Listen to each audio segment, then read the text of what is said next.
Saya Cynthia Rompas masih menemani Anda di Kompas Malam. Saudara, jelang pertemuan AHY dan Puan, Sekjen PDI Perjuangan bertemu dengan Demokrat membahas kandidat bakal cawapres Ganjar Pranowo. Pertemuan keduanya membicarakan tindak lanjut dari pernyataan Ketua DPP PDI Perjuangan, Puan Maharani. Puan yang menyebut nama Ketua Umum Demokrat Agus Harimurti Yudhoyono masuk dalam daftar kandidat pendamping Ganjar di Pilpres 2024. Wasekjen Utut Adianto mengklaim Partai Demokrat merespon positif dalam pertemuan antar sekjen kemarin malam.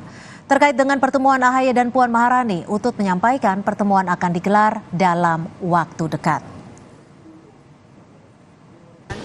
Ya, yang dibicarakan itu menindaklanjuti apa yang disampaikan oleh Ibu Puan Maharani soal para kandidat cawapres. Atas hal itu, para sekjen bertemu, kebenaran saya diajak Pak Sekjen untuk menemani.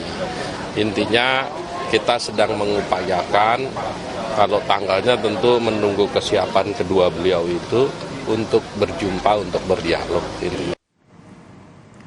Pertemuan Sekjen PDI Perjuangan dan Demokrat ditanggapi Partai Nasdem. Politisi Partai Nasdem, Saan Mustafa, mempertanyakan tujuan PDIP menjalin komunikasi politik dengan Partai Demokrat. Pasalnya, menurut Saan, PDI Perjuangan pernah menyebut tak akan menjalin kerjasama dengan Demokrat dan PKS. Pertemuan yang berlangsung jelang masa pendaftaran Capres pun dianggap sebagai langkah tak beretika. Kenapa pertemuan dilakukan ketika pemilu semakin dekat kan gitu loh. Padahal jauh-jauh hari PDIP sudah menyampaikan melalui sekjennya bahwa dalam proses politik ke depan dia tidak akan pernah berkoalisi dan membangun komunikasi politik dengan yang namanya Demokrat.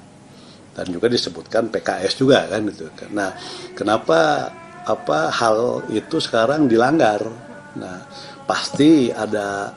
Kalau niatnya tadi dalam kerangka untuk kepentingan bangsa nggak ada masalah. Tapi kalau niatnya disengajakan untuk niat dan kepentingan yang lain, menurut saya soal etik itu penting kan gitu loh.